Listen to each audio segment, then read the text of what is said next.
Alright, we're here with Beck, who is on our reception, and we're using her today because she is pregnant and has had her first little injury. Now Beck is 22 weeks, so she's mid of the second trimester, and this is sort of bang on about when people start getting problems like hers. Now she's getting pain. Show us where your pain is, Beck. Okay, so sort of around that left hand side. Now most people who have this sort of problem get an SIJ issue around about this time, and we're going to test that today. We've done a little bit of testing, and she's pretty sore at the moment, so we're just going to go careful on her. But her pain is sort of wrapping around her hip now. It's actually better today, isn't it? Yeah. Better today. It was really bad, but I'm going to show you what's going wrong with Beck on her movement. So if you stand on your left leg for me, so standing on her left leg, if you drop that down, drop your right leg down, yeah, and then lift up, so down into this position. Yeah, and then lift up. And what's that like? Sore. Okay, so when she does a shear movement on that left hand side is when they get problems. Now this is a classic one for after pregnancy as well, when mothers are carrying their baby on one hip, they get a load problem through that SIJ. Now, if you have line your back for me, Beck. Because she's only mid-trimester, she can lie on her back for a period of time for us to assess it. That's okay, and she can do some exercises for us to assess it as well. So she just bends her knee up. Now, with Beck, what we're going to test is what is happening with that SIJ on the left. Okay, so with her, obviously, she's second trimester, her pelvis is expanding, so ligaments are starting to get a little bit loose. And I would say it's a little bit of a combination. One, she's pregnant and her ligaments are getting loose, so she's pretty susceptible to getting an SIJ inflammatory problem going on. But two, what's happened with every pre-mum is her exercises drop down. So before, what we used to do, squats, lunges, running, doing weights, and now she's dropped all that and doing walking. So it's a combination of a little bit of deconditioning from not doing that, so she's losing all her glute strength. So she's got that going on, so she's dropping strength, and then her pelvis is changing and expanding and probably getting a little bit unstable. And it's usually on the one side you're usually weaker on, or the one side you lean on. And so we're going to test that today. So not necessarily it's tight, it feels really stiff, so I'll show you what I mean. I'm going to put this under her sacrum, and I'm going to give her an AP shear glide down into here. So it's going to be this way, and we're just going to have a look at the look on her face. You ready? Yes. There it is there. So I don't have to put too much pressure on, and what I'm feeling is that doesn't really want to move. There's a lot of resistance going on, so I'm not going to play around with that too much, but that's a definite positive little test for her SIJ, that when I do an AP glide, she's getting pain from it.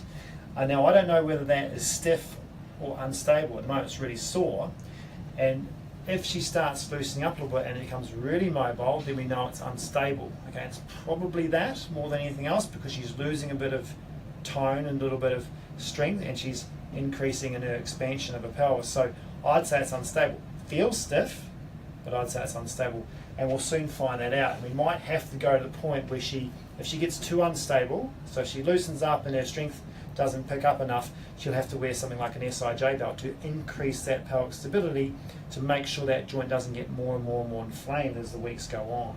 Okay, so with this, you'll see that she's lost a bit of range in her external rotation of her hip. So it's tightened up already. We got that to 90 degrees before, now it's just gone stiff again. So this is why they have to be constantly stretching, because her range in her hip was probably not so great anyway, but it's got really stiff. Now the one stretch you can do to help relieve the SIJ problem on the left is do a glute stretch, but with a straight leg. Because she's pregnant, we don't want to lie on her back for too long, but what we definitely don't want her doing is going into a glute stretch where she goes into flexion. Okay, so if she keeps her back nice and neutral, she can work on external rotation of the hip by putting both hands on the inside of her knee, doing a classic glute external rotation hip stretch there, and I can just hold it there. Now she's got a look on her face, but that's not the SIJ pain, is it? That's just tight. That's just tight. Tight in the hip. So that's a relieving stretch for her. So she does enough of this, you'll actually get that thing moving and stop the guarding going on that I feel as stiffness. So when I get in there It feels like a stiff, but it's a guarding movement where the body is trying to lock down that side, which makes the whole thing more dysfunctional.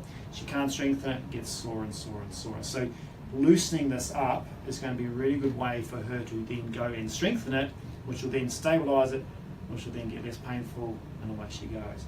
So she can just put like her foot on the corner of a sofa or something in the gym, and she's holding there as long as she's pushing out, and you're okay with that? Yeah. All right, so that's a really good relieving stretch for her. Now, because she can't do that, I want that AP movement to be quite good, and I'll show you what I want you to do. If you have a stand again for me, back. What I want her working on is that's the first mobility for her hip. The second mobility is for the SIJ. So if you go up onto all fours like you were before, so jump up on that bed for me. So she goes, because it's her left hand side, right? She wants her left knee on the bed, holding to here. Now you can do at home, you can just do this in your own bed or own sofa, or if you're in the gym, you can hold on a bench. What she's going to do is she's going to do a movement where she drops her right leg down. So drop that down for me, back. Yep. So she's trying to open up and stretch the left hand side. She also gives that glute a bit of a stretch. You okay with that? Yep. Yep. And then she lifts this right hand side up to the ceiling, which means she uses her left glute med and the rest of her glute on the left hand side as a contraction, which is a bit of strengthening, a bit of activation, and then drops down, slowly drops down, and to the point where she's got a bit of gravity going here to stretch and open up this left hand side, which is like me when I jumped up and down on that knee when she was on her back, but there's no massive load going through there like I produced. Okay, and then up again. So she'd do a bit of a stretch coming up, hold it for 2 or 3 seconds, and then slowly down and really drop that down into there. A bit of a deep stretch. You okay with that? Yeah. And up again. And I do about sort of 2 to 3 sets of 10 to open up that left hand side and loosen up as part of a mobility to try and improve what's going on there. And then she works on her strength. Okay, so there's 2 things that we're working on. Clams is one and bridges is another, because she can still do bridges because she's only second trimester. Okay, go into your right hand side for me, babe. So her clams need to be done on said side leg. So she's got to get her external rotation strength up, okay?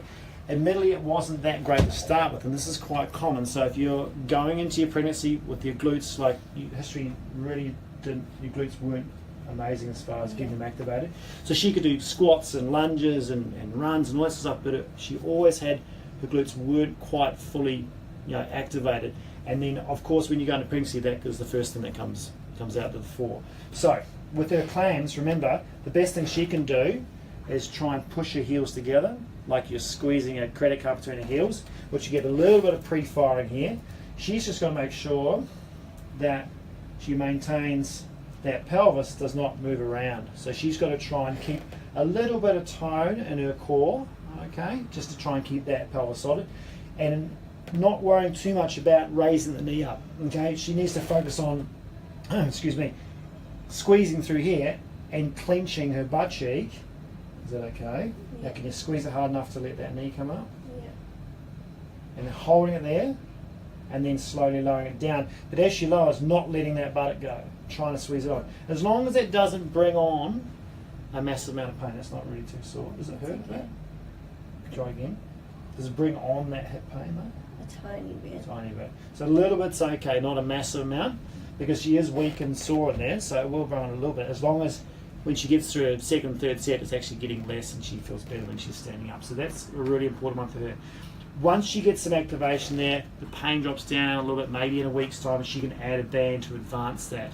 But I wouldn't put the band on just yet until we get enough activation going through and enough drop in sort of pain. Otherwise, we're probably just going to flare that up. Okay, cool that. Okay, go on your back. And then her second little exercise to try and improve her SIJ and get her glutes going is bridges, of course. Now, this one you can put a band on straight away. So the band would go around either the knees or on the thighs. So she is pulling out. Now, when you're pulling out, of course, you're going to switch on more glute, get some more external rotation torque, which is what we want. And as I said, she's in the second trimester. She can lie on her back, pregnancy like that. That is fine, as long as she's not there, for half an hour. She's just going to do 3 sets to 10, then get up again. There's no problems. The trick with this one though is making sure she doesn't do any movement in her back. Like with all glute bridges, we're going to try and keep the stability and the spine and the movement and the hips. Okay, and to try and get her glutes going, she's got to think about pushing her heels down. So drive your heels down for me, Beck. And then when she comes up, then she squares her butt cheeks together to try and get that stability through that SIJ, switch your glutes on, and then come down again. And the whole time, those knees need to stay parallel. That's why it's good having the band to keep pushing out against it. Okay, so use that when you're doing it. Try again for me, Beck. So hinging through there. And then when she comes down, she's got to keep the weight through the heels and try not let the buttock go too much. Go again for you, feel okay with that? Not too sore, has it hurt a bit? It's okay. It's okay. So she can do pain-free exercise, which is great. Okay, and this is the one way of really getting those muscles working and doing something for that region to try and improve it without trying to have to go and do squats and lunges and that sort of thing, which is probably just going to make it worse at the moment. Okay, go again. So I do sort of, 2 or 3 sets of 10, then you get up and reassess it and see how her walking's going. Okay? And by the time she's done a little bit of that, hopefully over the next week, she's a little bit looser through that joint and we can test it and progress forward. The other thing I need to show you as well is she's also got pain into extension, which is a bit of a complication because we don't really know whether this is a lower back discy problem as well or whether she's just gone into a lot of muscle spasm because of the sacroiliac joint pain. So if you show me your extension from the back, so if you watch this, she can only sort of go back that far and she doesn't really like it. The other thing too about what Beck does is she tends to shear, so when she goes back she sort of shears backwards, like she sort of almost shears backwards, so her movement is not sort of extension, it's almost like a little bit of shearing into extension. So you just show me that again for me, Beck. Yeah, she sort of hinges and slides back on that point, which is going to jam it a bit. Just try when you go head back what happens. Yeah, she just stops at a point. Now, we're going to keep an eye on that and make sure that extension does improve over time. And we might have to do a little bit of soft tissue work and release work to help with that. But it's something that needs to improve over time because otherwise if she keeps, not being able to extend, she's going to have problems further down the track. We might get the SIJ problem right, but we've also got to make sure that this clears up as well. If it doesn't, it's something we're going to have to reassess. We'll see you next time.